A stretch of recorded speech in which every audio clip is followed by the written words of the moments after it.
Tolu was known throughout the neighborhood for her kindness. A single woman in her early 30s, she ran a modest tailoring shop that sat at the corner of the busy Lagos street she lived on. Customers loved her not just for her neat stitching, but for her warm spirit. People said if Tolu had just one meal, she would split it in half with someone who had none. It was during one of the heavy rainy seasons that Tolu first saw Ada. The girl was huddled near the back alley beside the shop, her clothes drenched, her feet muddy and eyes wide with hunger. At first, Tolu assumed Ada was just another street child. Lagos had many, but there was something about the way Ada looked at her, not with begging eyes, but tired ones, that tugged at Tolu's heart. "Where is your family?" Tolu asked gently. Ada shook her head. "Nowhere. They're gone." Tolu didn't ask further questions. She took the girl inside, gave her dry clothes, a plate of hot rice and stew, and let her sleep in the small storage room of her shop. It was meant to be temporary, but temporary turned into weeks. Ada was no older than 15. She barely spoke, but she worked. She swept the shop, washed clothes, and even helped serve customers with polite smiles. Tolu began to feel like she had a little sister. When neighbors asked, she said, "She's just someone I'm helping. God would want me to." But not everyone was impressed. Mama Ronka, the nosy woman who sold yams nearby, once muttered, "You better be careful, oh. All these quiet ones, nadem de scatter person house." Tolu brushed it off. Then one day, a customer who worked in the council office offered Tolu an opportunity, an expansion grant for small businesses. Tolu applied, and by God's grace, she got it. Excited, she told Ada first. "We're finally going to have a bigger shop," she said. "You and we'll do better now." Ada smiled softly. "I'm happy for you, Auntie Tolu." But what Tolu didn't see was the brief flicker in Ada's eyes, a shadow, something unreadable. Weeks later, the new shop space opened. Customers doubled. Life got better. But strange things started happening. Orders went missing. Materials got damaged. A woman's wedding gown was stolen just a day before delivery. Tolu was confused. She stayed late one night to watch. That's when she saw Ada sneak in, grab a roll of fabric, and slip out quietly. The first few weeks with Ifeoma were peaceful. Tolu enjoyed the company and was glad she'd done something kind. Ifeoma was quiet, always smiling, and often helped with little chores around the house.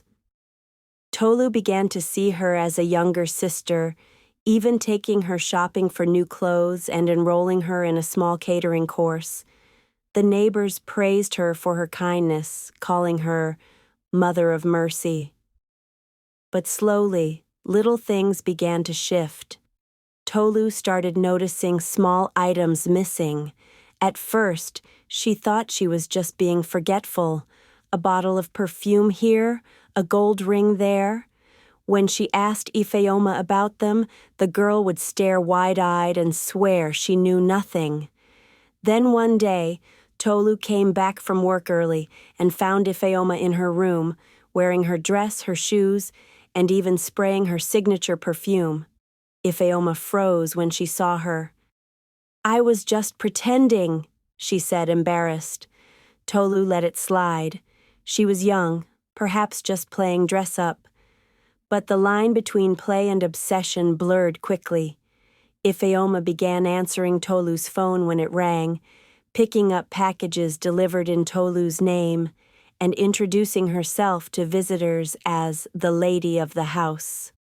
Tolu laughed it off at first, but unease began to grow in her chest. Still, she told herself, "She's been through so much. Be patient." But patience, as Tolu would soon learn, wasn't enough to protect her from what was coming. A month passed. Tolu's best friend Nkechi came to visit. As they chatted over drinks, Nkechi leaned in. Who was that girl who answered the door? She acted like she owned the place. Tolu forced a smile. That's Ifeoma. I took her in from the street. She's just getting comfortable, I guess. Nkechi raised an eyebrow. Too comfortable, if you ask me. Later that evening, Tolu sat Ifeoma down. I appreciate your help around here, but I need you to remember that this is my home. Be mindful of boundaries. Ifeoma nodded sweetly. Of course, Auntie Tolu. I'm sorry, I didn't mean any harm. Tolu sighed with relief. Maybe it was just a phase.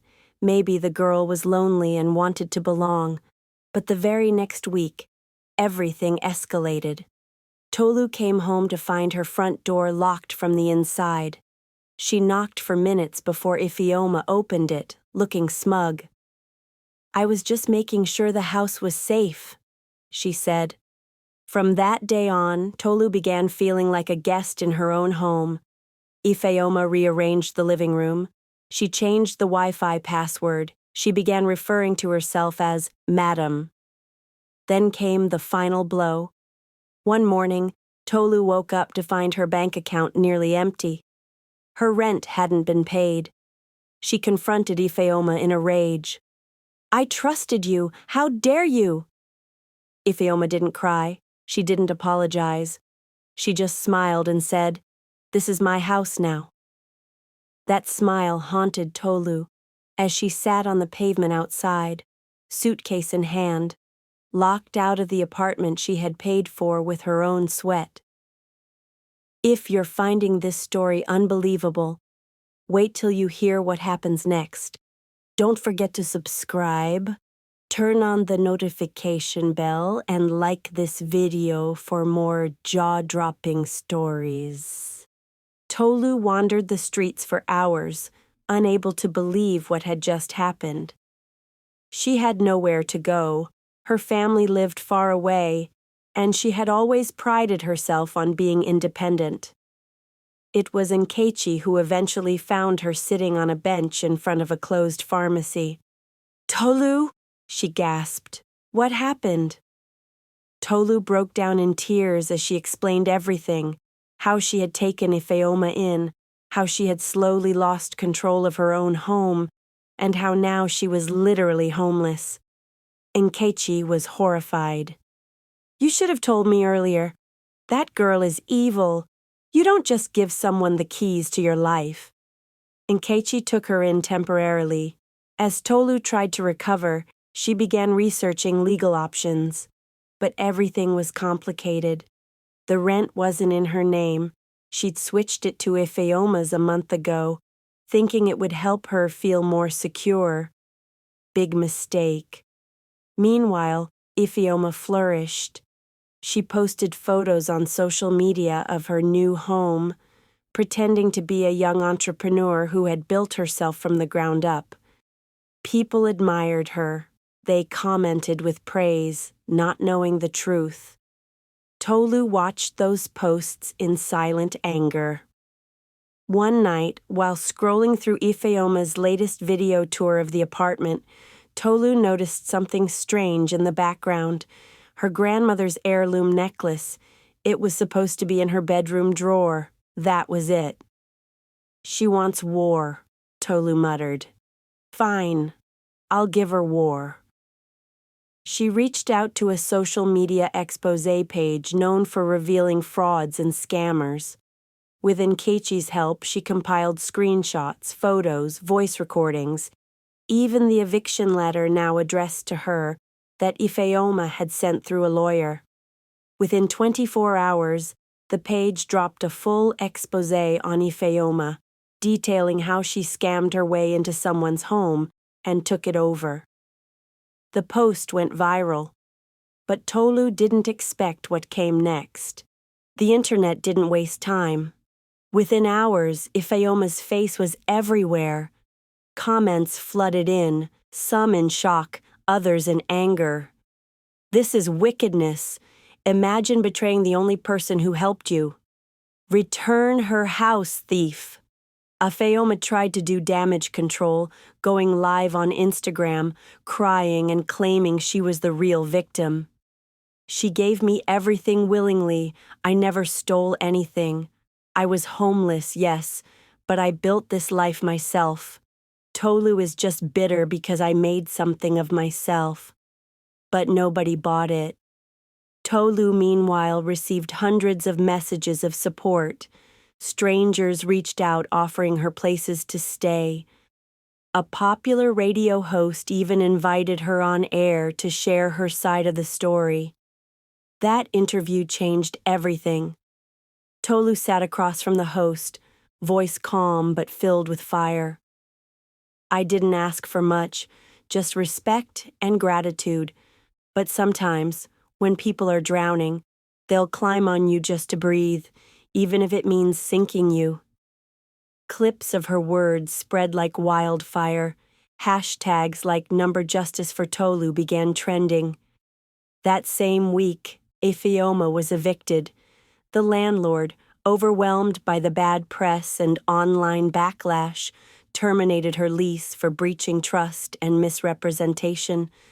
But Afeoma wasn't done. She stormed into Nkechi's compound one night, wild with rage. "You ruined my life," she screamed, pointing at Tolu. "No," Tolu replied, standing her ground. "You ruined your own life the moment you decided to betray me." Ifeoma lunged at her, but Nkechi was faster. She grabbed her phone, already dialing the police. "You have 5 seconds to leave before this becomes a police matter." Ifeoma hesitated, breathing hard, then turned and ran.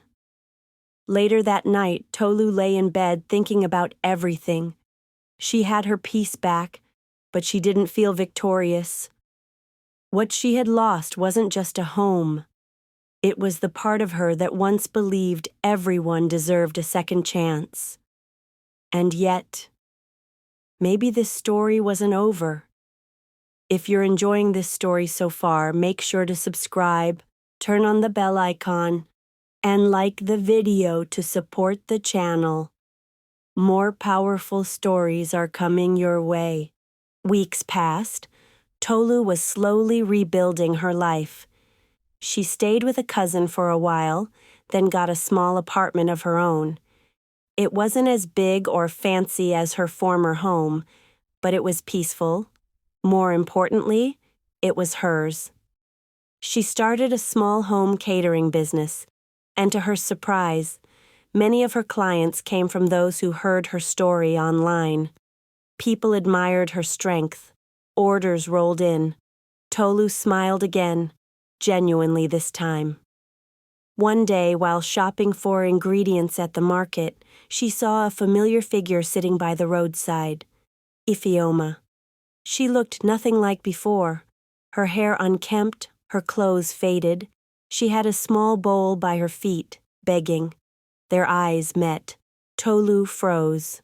Time seemed to pause. A part of her wanted to walk away, ignore the past, move on. But another part remembered the girl she once helped. She walked over, knelt, and placed a food parcel and some money beside Ifeoma. Ifeoma's eyes welled with tears. "I was wrong," she whispered. "I lost everything." Tolu nodded, silent. "I don't expect forgiveness. I just wanted you to know. I finally understand." Tolu stood, her voice soft but firm. "Sometimes we only learn through losing. Take care of yourself, Ifeoma." She walked away, not because she hated her, but because she had already forgiven her and moved on. Sometimes karma doesn't come with lightning and thunder. Sometimes it comes as silence, as consequences, as lessons. And sometimes the strongest revenge is simply rising above. Now tell me, if you were in Tolu's shoes, would you have helped Ifeoma again or walked away for good? Let me know in the comments below.